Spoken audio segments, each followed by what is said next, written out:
ন্যায্য পাওনার দাবিতে বুধবার অনির্দিষ্টকালের জন্য কর্মবিরতি পালন করছে শান্তিরবাজার জেলা হাসপাতালে কর্তব্যরত সুইপার স্টাফরা। তাদের পক্ষ থেকে বর্তমান সমস্যা সমাধানের জন্য এবং সরকারি স্বীকৃতির দাবিতে রাজ্যের মুখ্যমন্ত্রীর নিকট আবেদন জানানো হয়।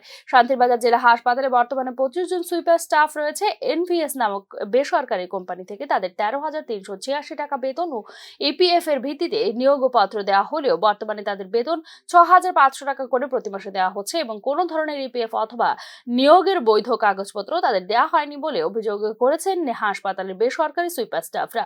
এমনকি মাসের 15 তারিখ পেরিয়ে গেলেও বেতন না পাওয়া তাদের বিভিন্ন সমস্যার সম্মুখীন হতে হচ্ছে বলে অভিযোগ করেছেন হাসপাতালের বেসরকারি সংস্থার কর্মীরা। তাদের ন্যায্য অধিকার হিসেবে 13,386 টাকা এবং ইপিএফ এ যা বেসরকারি এনভিএস কোম্পানি থেকে ধার্য করা হয়েছিল তা প্রতি মাসের 10 তারিখের মধ্যে মিটিয়ে দেওয়ার জন্য দাবিও জানানো হয়। তাদের সমস্যা সমাধানের জন্য এবং বেসরকারি কর্মীদের সরকারি কর্মী হিসেবে স্বীকৃতি দেওয়ার জন্য রাজ্যের মুখ্যমন্ত্রীর নিকট শান্তিরবাজার জেলা হাসপাতালের সুইপার স্টাফদের পক্ষ থেকে আবেদন জানানো হয়। আমরা ব্যাংকে গেলাম, কাগজপত্র বাইর করলাম, গাড়ি ভাড়া গেছে, ও আজকে 5 মাস যায় 6 মাস হয়েছে, ইপিএফ এ টাকা ঢুকানোর নাম নাই, কোনো প্রমাণপত্র কিচ্ছু নাই।